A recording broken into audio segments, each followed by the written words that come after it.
Assalamualaikum warahmatullahi wabarakatuh. Nama saya Muhammad Muaz Hanif bin Zulkifli. Nombor matrik 17 DHF 21 F1008. Tajuk yang saya bawa ialah faktor kemakmuran masyarakat mempengaruhi pembinaan etika dan peradaban di Malaysia. Pengenalan.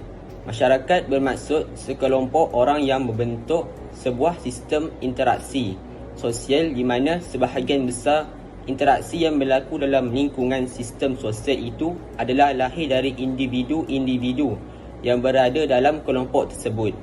Masyarakat adalah komuniti yang saling bergantung dan saling perlu memerlukan antara satu sama lain, dan secara umumnya istilah masyarakat pada asasnya adalah merujuk kepada sekumpulan manusia yang hidup bersama di suatu tempat tertentu dalam satu komuniti yang teratur serta berkongsi sumber yang ada dalam kawasan tersebut.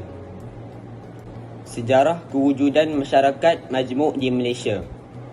Masyarakat majmuk di negara ini wujud apabila berlakunya kemasukan kaum Cina dan India dari luar alam Melayu.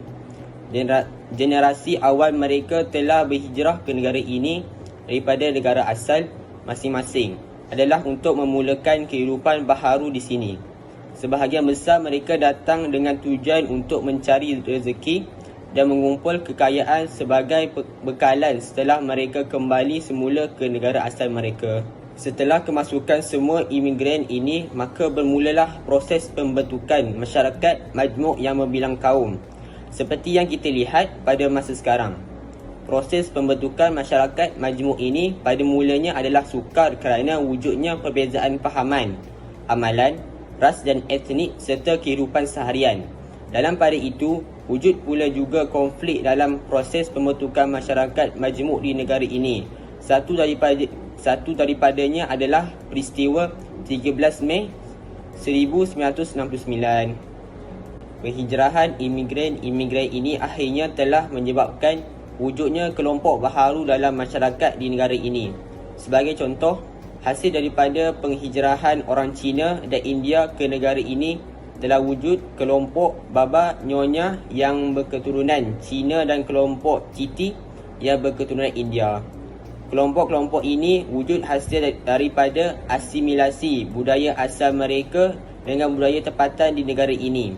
Asimilasi bangsa juga turut berlaku apabila perkahwinan antara orang asing dengan penduduk tempatan. Dengan ini wujudlah beberapa subkategori penduduk berdarah campuran seperti kelompok peranakan, kelompok Said dan lain-lain. Kini kebanyakan penduduk Malaysia mempunyai darah kacukan Melayu Arab, Melayu India, Melayu Cina dan lain-lain. Penutup. Kesimpulannya, kemasukan imigran dari China, India dan dari kepulauan sekitar tanah Melayu telah menjadi titik tolak kepada bermulanya proses pembentukan masyarakat majmuk di negara ini.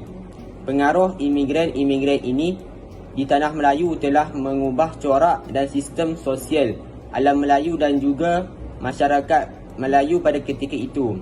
Kedatangan golongan imigran ini ke tanah Melayu akhirnya telah membentuk satu konsep masyarakat yang baharu, iaitu konsep masyarakat majmuk hasil dari wujudnya kepelbagaian budaya mereka yang seterusnya diasimilasikan ke dalam sistem sosial di tanah Melayu. Sekian daripada saya. Terima kasih. Assalamualaikum warahmatullahi wabarakatuh.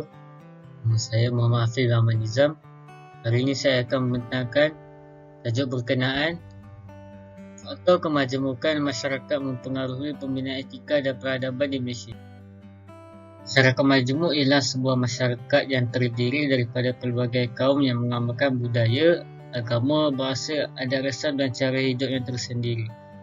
Menurut J.S. Furnival, masyarakat majmuk merujuk kepada masyarakat campuran yang berbilang bangsa, namun campuran ini dalam erti kata yang sebenar bergaul tetapi tidak bercantum. Situasi kepelbagaian budaya multicultural condition Malaysia pada masa kini dan masa depan menuntut rakyat untuk mempunyai kesedaran, pengetahuan dan kemahiran terhadap multikulturalisme untuk menghadapi situasi ini. Maksud multikulturalism ialah strategi untuk meningkatkan kefahaman dan saling menghargai antara budaya yang berbeza dalam masyarakat. Menurut Zenekling, masyarakat majmuk ialah satu kepelbagaian atau keragaman etnik dan budaya dalam lingkungan Indonesia berasaskan budaya peribumi. Ciri-ciri masyarakat majmuk. Yang pertama, mempunyai berbagai suku kaum selain daripada 3 komuniti etnik yang terbesar, iaitu kaum Serani, orang asli dari Semenanjung, Bajau, Kadazan dan Buruk daripada Sabah, Kedayan, Melanau dan Iban daripada Sarawak. Yang kedua, masyarakat di Malaysia diberi hak pendidikan dalam bahasa ibunda mereka, tetapi tetap mengiktiraf bahasa Melayu sebagai bahasa kebangsaan. Yang ketiga, walaupun Islam diberi status sebagai agama rasmi negara, masyarakat bebas untuk mengamalkan agama dan kepercayaan masing-masing. Yang keempat, walaupun Malaysia mengamalkan konsep akomodasi, masyarakat Malaysia juga berkongsi dari segi perayaan, aktiviti kebudayaan dan makanan. Contohnya, perayaan Hari Raya Aidilfitri yang disambut oleh orang Islam di Malaysia, aktiviti rumah terbuka yang diamalkan oleh masyarakat Melayu Islam turut diraih bersama dengan etnik yang bukan beragama Islam. Yang kelima, masyarakat di Malaysia juga terkenal dengan pelbagai jenis makanan tradisi yang berasal daripada kaum yang berbeza, dan ini dapat melambangkan jati diri rakyat yang berbilang kaum. Contohnya, bagi masyarakat Cina, makanan tradisinya ialah char kway teow. Bagi masyarakat India pula ialah roti canai. Manakala bagi masyarakat Melayu ialah nasi lemak. Makanan tradisi ini boleh didapati di mana-mana kedai makanan. Yang keenam, masyarakat di Malaysia juga mempunyai makanan tradisi tersendiri. Bagi masyarakat Cina ialah cheongsam. Bagi masyarakat India ialah sari. Manakala bagi masyarakat Melayu ialah baju Melayu. Secara keseluruhannya, setiap kaum yang ada di Malaysia mempunyai identiti dan kelompok masing-masing.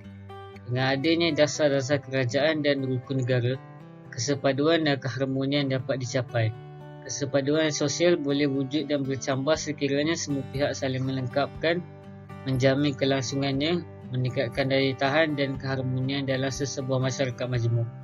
Proses perpaduan di negara ini memerlukan kerjasama dan kesedaran semua pihak sama ada secara sedar atau tidak untuk memastikan kesepaduan sosial yang sedia ada dapat dikekalkan. Sekian, terima kasih. Assalamualaikum warahmatullahi wabarakatuh. Assalamualaikum warahmatullahi wabarakatuh. Saya Muhammad Alif Lazmi bin Azam Zuri, nombor matrik 17 THF 21F 1030. Pada kali ini saya akan membentangkan tentang faktor kemajmukan masyarakat mempengaruhi pembinaan etika dan peradaban di Malaysia. Pengenalan. Definisi masyarakat: kumpulan manusia yang hidup bersama-sama di sesuatu tempat dengan aturan dan cara tertentu. Definisi majmuk, terdiri atau terbentuk daripada beberapa bahagian dan sebagainya tetapi merupakan kesatuan.